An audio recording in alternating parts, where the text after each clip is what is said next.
Olá, é bom ter você de volta. Nessa próxima decisão, nós vamos ver um caso bastante excepcional, que é a apreciação de um habeas corpus impetrado diretamente no Tribunal Superior do Trabalho. Trata-se do HC 10.00.288, dígito 8, de 2020, cuja emenda traz que, no direito brasileiro, com exceção do período situado entre 1891 e 1926, quando a consagração da denominada doutrina brasileira do habeas corpus,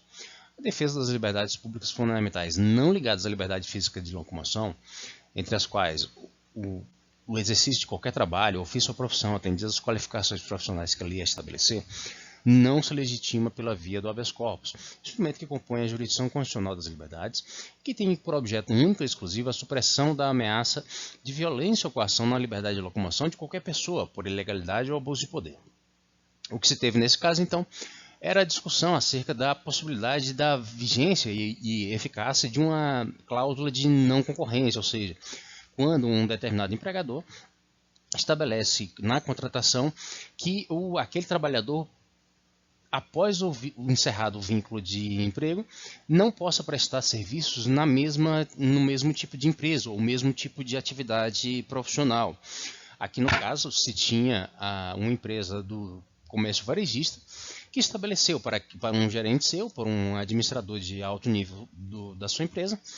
que esse administrador, esse trabalhador, não poderia prestar serviços em atividades semelhantes, muito menos ser contratado por empresa do mesmo ramo, não só no Brasil, mas também na América Latina. E nessa circunstância, houve a alegação de que esse tipo de cláusula estaria ferindo o direito de exercício do trabalho desse reclamante e, consequentemente, poderia-se entender que houve uma liberdade na possibilidade de locomoção, porque ele não poderia se realocar em outro ponto do país, mesmo da América Latina, para prestar os serviços para o qual estava habilitado. A questão é que esse HC foi resolvido com a sua extinção sem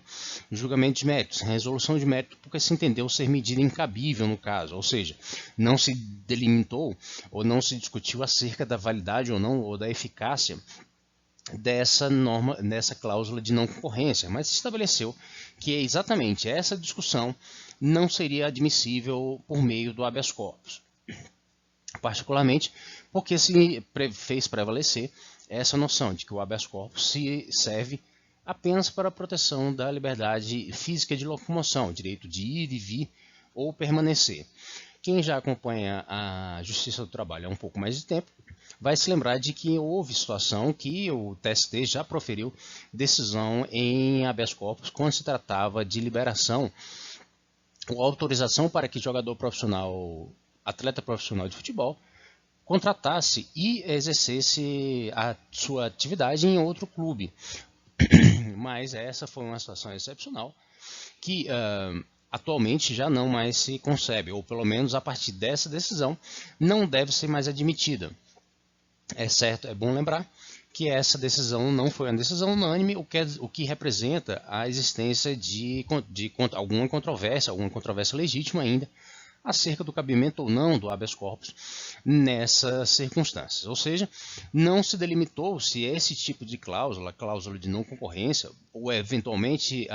os seus efeitos concretos na vida do trabalhador, se esse tipo de cláusula é cabível, se é admissível e legal, ou mesmo excessiva. Mas simplesmente se entendeu que esse tipo de discussão não caberia por meio de habeas corpus. Pode surgir uma dúvida em por que então se utilizou do habeas corpus. Um efeito processual mais imediato é a circunstância que o habeas corpus pode ser apresentado então imediatamente ao TST em vista de decisão de Tribunal Regional do Trabalho. Isso eventualmente em tese.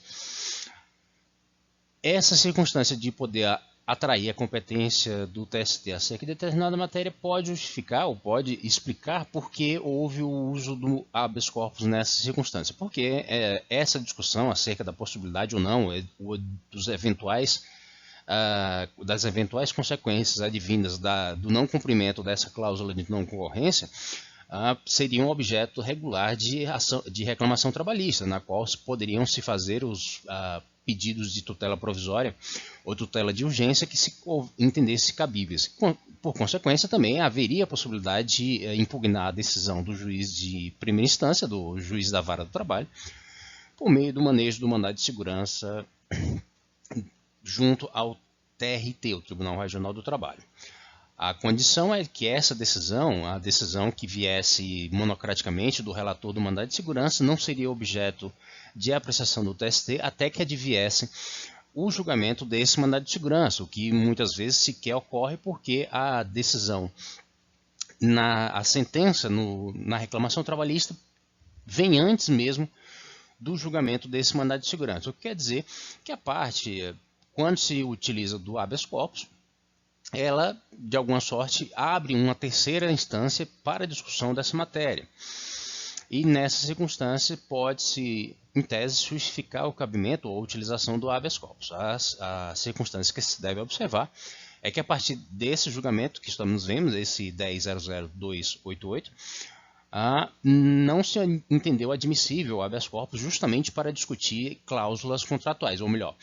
habeas corpus que tenham por fundamento a discussão de cláusula contratual e que lateralmente ou de forma indireta representariam ou pudessem representar uma restrição à liberdade de locomoção do trabalhador em vista das restrições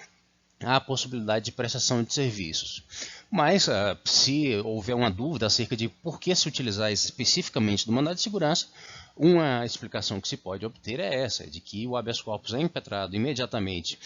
perante o TST em vista da decisão do desembargador no Tribunal Regional do Trabalho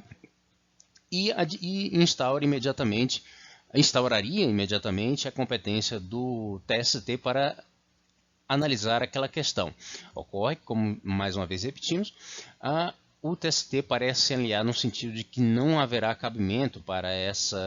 o habeas corpus para discutir essas questões. Caso a sua atividade profissional requeira ou justifique um conhecimento maior desse tipo de modalidade processual, eu recomendo fortemente que se veja, no mínimo, a ementa completa desse julgado, que estará logo abaixo na descrição do vídeo, ou que finalmente se verifique o inteiro teor desse julgado, porque contém passagens bastante interessantes acerca da delimitação dessa matéria processual. E bem assim, se surgir alguma outra dúvida acerca dessa matéria, deixe indicado nos comentários e poderemos estender um pouco mais a análise dessa questão. Então, mais uma vez, eu espero que esteja tudo bem com você e com as pessoas que lhe sejam próximas. Eu peço que você deixe seu like, assine o canal e divulgue esse material com outras pessoas que possam ser tão interessadas nele quanto você. Agradeço mais uma vez a oportunidade e nos vemos no próximo vídeo. Até mais!